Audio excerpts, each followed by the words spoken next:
Happy holidays mga insan! Welcome once again sa ating YouTube channel na Buhay Pinoy sa Abroad. Sa episode natin ngayon, andito na tayo sa day 19 na ating Vlogmas for December 2024. Ang focus natin sa episode ay stressless, managing holiday anxiety and overwhelm. Malapit na naman ang Pasko at alam kong marami sa atin ang nakararamdam ng stress and anxiety. Sasabihin nyo siguro, ano kaya ang pinagmumulan ng stress and anxiety? Bakit kaya nangyayari lang yan sa tuwing Pasko? Hindi lang nangyayari sa tuwing Pasko, pero kapag may darating na big event, posibleng mangyari yan. So, sa episode natin, pag-uusapan natin kung paano ma-handle ang holiday stress at maiwasan ang overwhelm. Magbibigay din tayo ng mga practical tips and strategies. Kaya, tutok lang. Okay, simulan na natin. So, bakit nga ba tayo nai-stress sa panahon ng holidays, ng Kapaskuhan? Unang-una, tayong mga Pilipino kasi, and I'm addressing this to our kababayan dahil kayo naman ang priority ko, mataas ang expectations natin sa Pasko. Di ba? Tayong mga Pilipino, iba tayo kung mag-celebrate ng Pasko. Unique, mataas ang expectation. Tingnan nyo yung mga binaha, tingnan nyo yung nasa evacuation sites dahil kakaputok lang ng Bulkang Kanlaon. Ang main concern nila ngayon, kung saan sila aabutin ng Pasko. Kung mababalikin ba sila sa kanilang mga bahay o aabutin sila ng Pasko sa evacuation centers. Kasi ganyan tayong mga Pilipino, 'di ba? Mataas ang expectation natin sa panahon ng Kapaskuhan. Pangalawa, may mga tao rin, may mga pamilya na gusto nila perfecto ang handa. Perfect talaga, ang ganda-ganda, catered, o kaya kung hindi man catered, ang sarap-sarap ng pagkakaluto, maraming handa. So ano talaga? Kumbaga, may pwedeng i-offer sa lahat ng klase ng bisita. May iba na dapat may regalo ako sa lahat. Diba? So, ano rin yun? Mai-stress ka talaga dahil wala ka namang pera. Ang pang-apat doon ay reunion at family gatherings. Ito na naman ang mga kapamilya ko. Excited na naman akong makita sila. On the contrary, hindi ako excited na makita yung isang grupo. Diba? Kung meron kang ganyang mga qualms sa mga reunions and family gatherings, nako, tataas na talaga ang anxiety level mo. May stress ka na. Ang isa pa ay financial pressure. So dahil nga, 'di ba? Mataas ang expectation, kailangan may handa, kailangan may regalo. Saan mo kukunin 'yon? Financial pressure 'yon.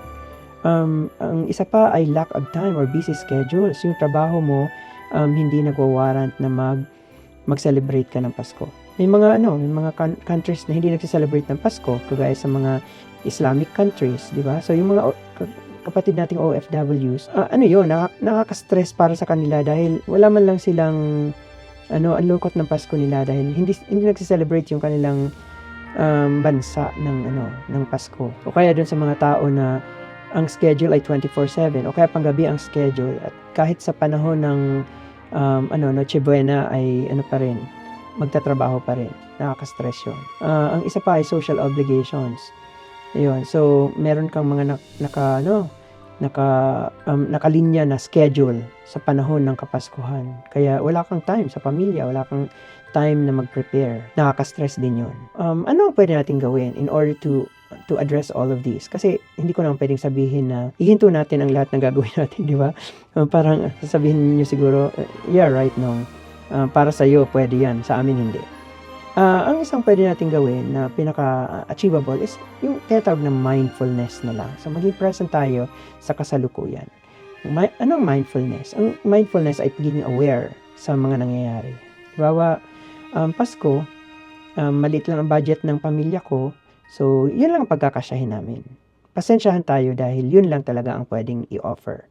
Pasko, nasa ibang bansa ako, OFW ako, sa isang klase ng bansa, o nainilbihan ako sa isang pamilya na hindi naniniwala sa Pasko, maging aware na lang ako sa present. Di ba? So, pwede kang mag-video call na lang, mag-greet, maki-celebrate sa kanila, sa pamilya mo sa Pilipinas. And makikita mo, ma-appreciate mo pa rin yung holidays kahit walang magarbong handaan o walang maingay na celebration. Ang mindfulness din ay pagtanggap sa mga nararamdaman. So, yung pag-accept, yung humble acceptance na may trabaho ako sa panahon ng Kapaskuhan at wala akong magagawa, bahagi ito ng tungkulin ko, di ba? Paano ito makakatulong? Paano makakatulong ang mindfulness sa stress? Una, nababawasan ito ang overthinking natin. So, kapag lagi tayong nag-iisip, paano kaya to? Ano kaya gagawin ko? Dami-dami mong paano, ano kaya? Nagkakaroon ka ng overthinking. Di ba? May stress ka ng masistress, sasakit ang ulo mo, sasakit ang tiyan mo, magkakasakit ka. Dumating yung Kapaskuhan na nakaratay ka sa banig dahil may sakit ka. Pangit yun. So, mas maganda kung magkaroon tayo ng mindfulness para mabawasan ang overthinking. Pangalawa, nakakapag-focus din tayo kung ano ang importante. Di ba? Dahil meron tayong attention focus, mapaprioritize natin kung ano yung importante. Kulang ang pera kong pangregalo, ito lang yung bibilhin ko, di baling simple, pero alam kong paborito ito ng anak ko, o paborito ito ng asawa ko, and so on and so forth. Ano ang mga simple mindfulness exercises na pwede natin gawin? So una, deep breathing. So, napaka-importante yan. From toddlers to adults, importante ang deep breathing. Kaya kahit sa school, kahit sa mga early childhood classrooms, tinuturo na ang deep breathing. Mag-inhale, exhale, di ba?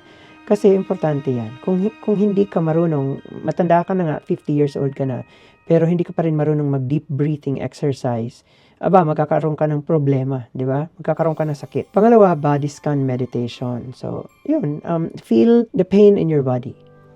Try to feel na yan ang katawan mo ngayon.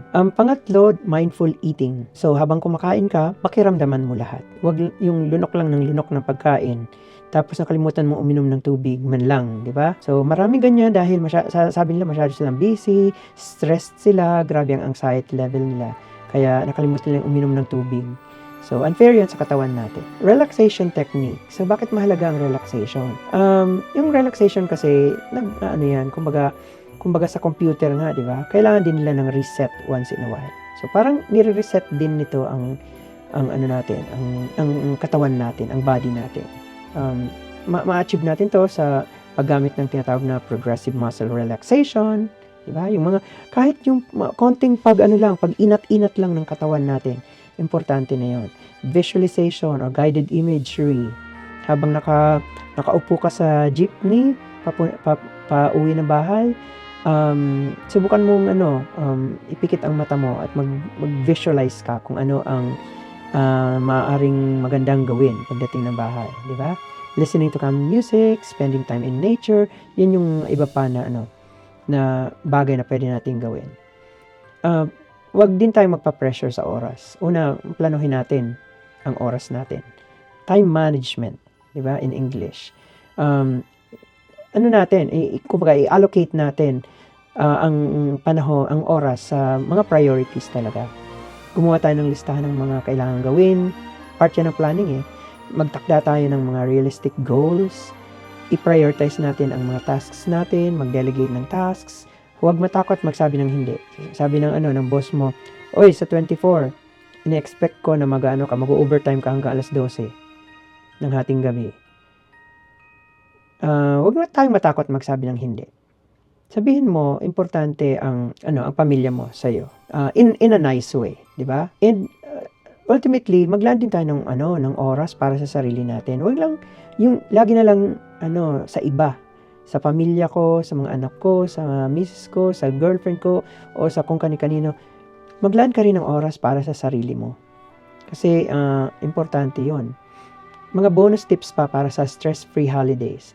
Unang-una, magtakda tayo ng budget para sa mga regalo at gastos. Medyo late na ako nung sinasabi ko to, pero sana next year, di ba, part ng resolution natin, New Year's resolution, ay magtakda tayo ng budget para sa mga regalo at gastos. Para pagdating ng Kapaskuhan na ganito, meron na tayo, hindi na tayo masyadong matcha-challenge sa financial concerns natin.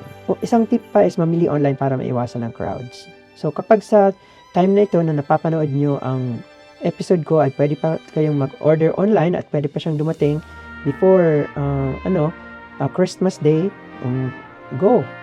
Isa pang tip ay magluto ng simple pero masarap na pagkain. So, hindi naman kailangan dapat talaga anong tawag do'n, masasarap, mga mahal talaga na na cuts ang panghanda niyo. Puwede namang magluto ng simple pero masarap. And huwag kalilimutang mag-enjoy. Ayun, sana nakatulong ang mga tips na ito para, kahit papaano ay ma-reduce natin ang ating anxiety at ang overwhelming feeling, habang ina-anticipate natin ang pagdating ng Pasko at ng Bagong Taon, na dalawang mahahalagang mga event para sa pamilyang Pilipino. Sana po nagustuhan niyo ang episode ko. Maraming salamat.